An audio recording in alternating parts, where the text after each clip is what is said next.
will be recorded and may be used as evidence. Call connected.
He loved cannabis, and in the end, ultimately, something that could have saved him wasn't allowed.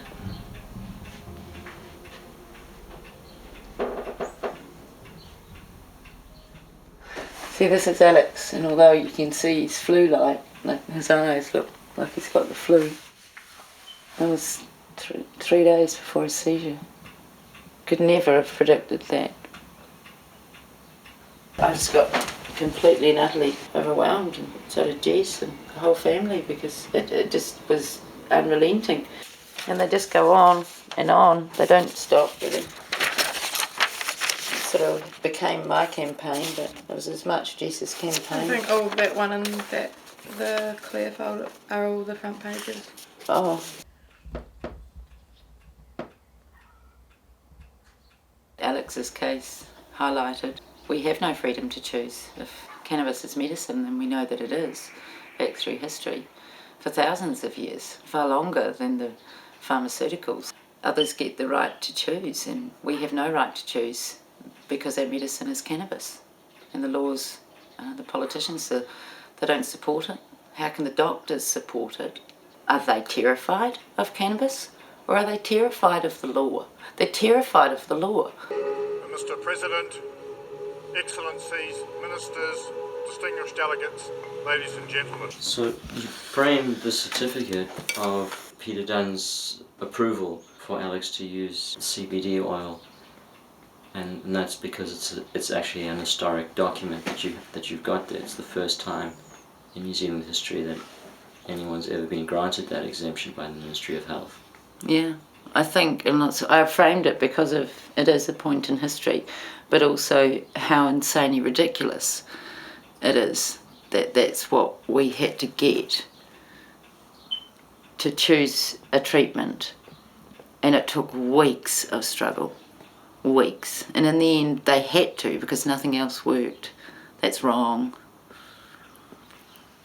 And Peter Dunn's comment was, it doesn't set a precedent. It does.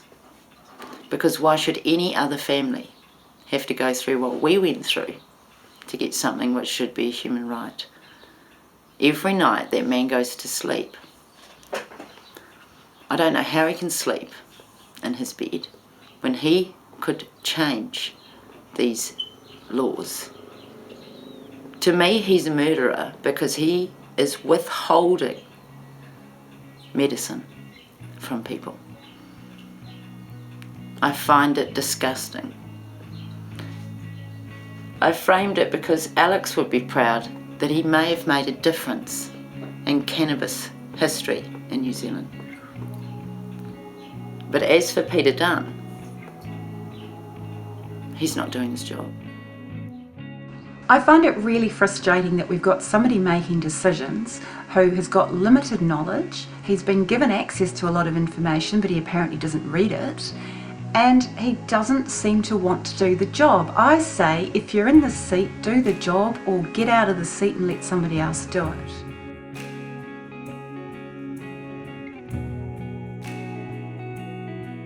Alex Renton was the first one who had legal access to CBD oil here in New Zealand.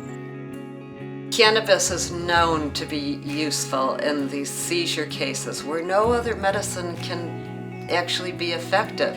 To be denied this medicine, my heart just ached for her, and I'm so happy that she stood up and was brave enough to take a stand on this issue, and that now she wants to work to help other people have access to a medicine that has been used for centuries. I was driving home from Nelson and I saw a plane come over my property, circle 3 or 4 times, and then head back. And my poor old mom, who had dementia, when she knew the police were here, because she knew that Buzz was medicating with cannabis, she became terrified that I was going to be taken away to jail. She said over and over again, who's going to look after me?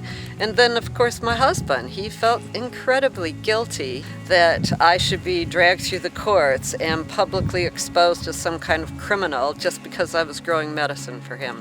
When all of our cannabis was taken away, the very next day I went and got him some more because I didn't want to watch him suffer. To be called a serious criminal offender when actually I was caregiving for my mother with dementia and my husband who is disabled, and just being a harmless gardener, it was a very stressful experience for my whole family. The police turn up at their home and search through all their personal possessions and take away their medicine. It's a huge impact on people's rights and their sense of safety in their home. There are some terrible examples of the impact that police actions have on individuals who are otherwise law-abiding good citizens and who have simply chosen to use a natural product that gives them significant health benefits.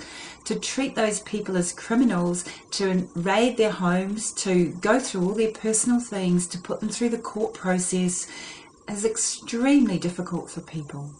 And it leads people to a distrust of the law and a distrust of the police.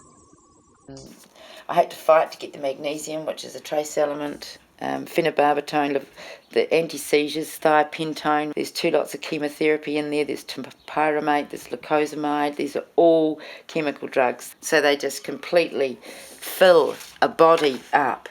Morphine at huge levels. And you would have chosen the CBD oil as immediately. But of course, in New Zealand, where do you get it? Had he had access to this medicinal drug weeks earlier than he was allowed to have, that it's quite likely, according to evidence of other cases, that it would have had a positive effect. And who knows, it could have saved his life.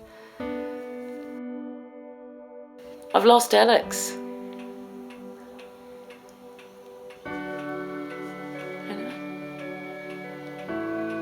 Nothing the authorities do or say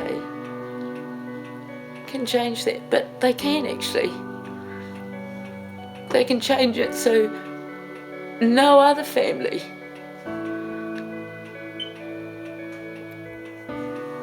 goes through what we did. It's not right. No one should have to go through what we went through. No one. Least of all Alex. Because he was gentle and kind and believed in justice and equality and a freedom to choose. If anything, if there was one statement that described Alex, it would be, give me my freedom to choose. And that's why I've talked to people about it. I would never want what happened to us to happen to anyone, whether I knew them or not, whether I was related to them or not. You shouldn't have to watch videos of children in seizures or cancer patients dying to care. Just know they're there every day, suffering. And Alex's passing, I have to see it as a gift of education, because that's all I have left. But some people will be horrified that it was exposed to New Zealand media. Well, what happened was horrific to him, and it shouldn't have happened because of laws. Nothing to do with humanity, nothing to do with medicine, just laws that prevent healing.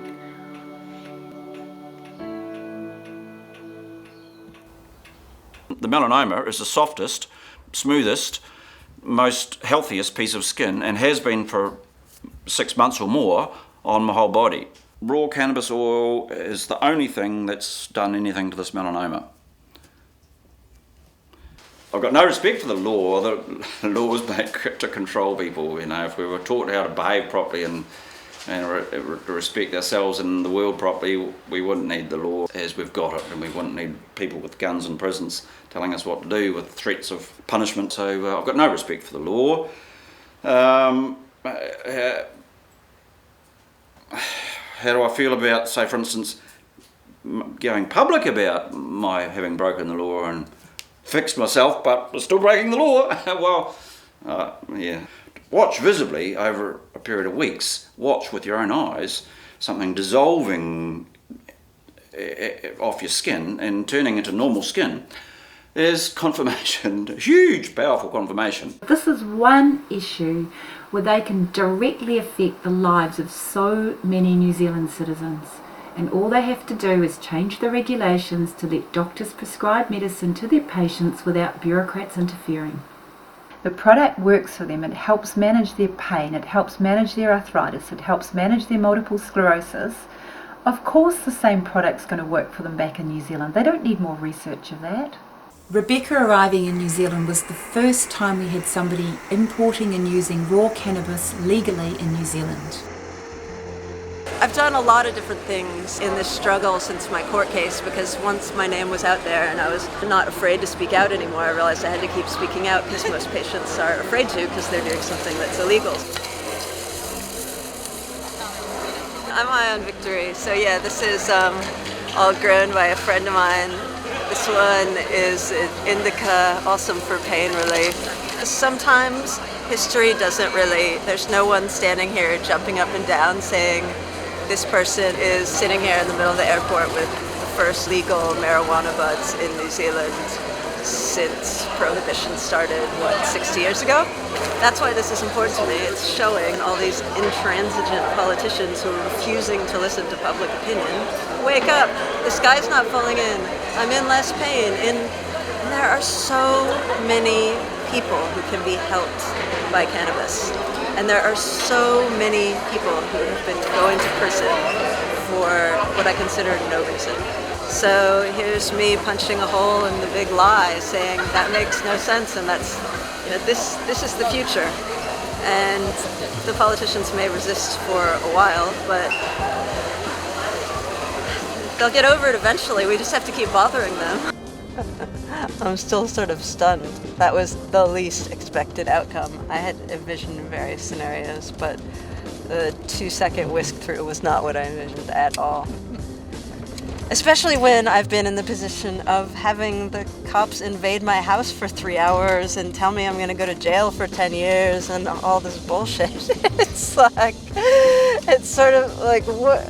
And then just walk through just like that. There's a bit of multiple realities existing at the same time. She can now educate people. The media were excited because they could actually talk to someone about how it worked, and she wasn't facing the police coming and arresting her. Oh, that's cute! You look gorgeous. 1, 2, 3. I say listen to the people. Let people choose what medicine they want for their bodies. If they need advice, let them get advice from their doctors. But there's no role for bureaucrats to tell people or their doctors what medicines they can and can't use. In the case of Peter Dunn, I find it just phenomenal that a man of his limited education, which is proving more obvious every time he opens his mouth about cannabis, that he should be in a position to make a decision about what medicine somebody gets. Why did you become a politician? You're wasting people's time and you're wasting people's lives. That's what I mean. How does he sleep at night? I couldn't. There's no consistency between what Peter Dunn says and what Peter Dunn does. Just with the policy change yesterday, he's on the one hand saying doctors should be more open to prescribing cannabis, and yet on the other hand he's still requiring to get approval from the Ministry of Health. If he genuinely believes that doctors can prescribe cannabis, why doesn't he let them prescribe it? I'm not afraid of laws that don't work. I'm not afraid of the police, and I'm not afraid of government opinion. What I'm afraid of is that not enough people will stand up, be brave enough and strong enough to stand up and stand beside us, because that's what we need.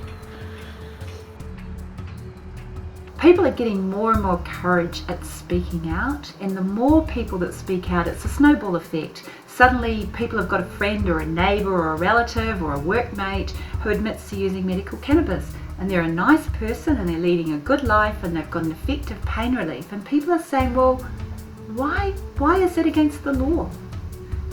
The more people speak out, the more the government must listen. I feel like we've already won.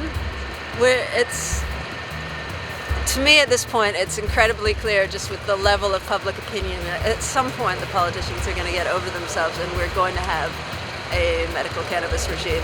And for me, the conversation's really moving on already to how we want that to look, and that we really need to fight to make sure that it is a regime that's accessible to everyone, that people can grow their own medicine if they want to, that they can buy it if they want to, that they can have large quantities if they need that.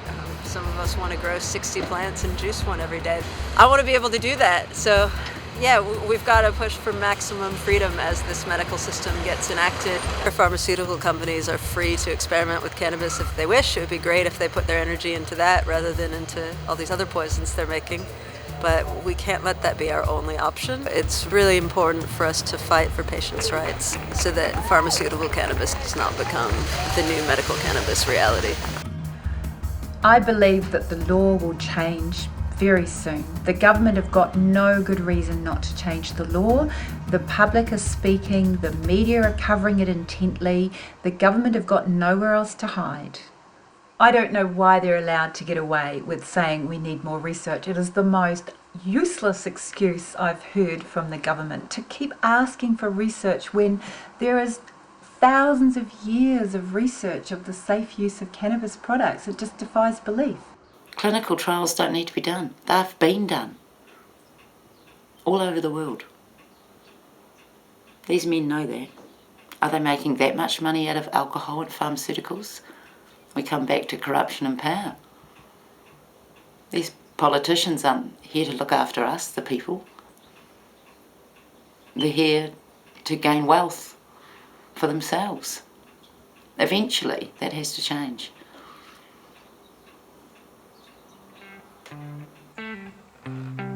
We're just going to keep fighting until I'm growing this in my own backyard, maybe even my own front yard, and making that oil out back with my neighbors.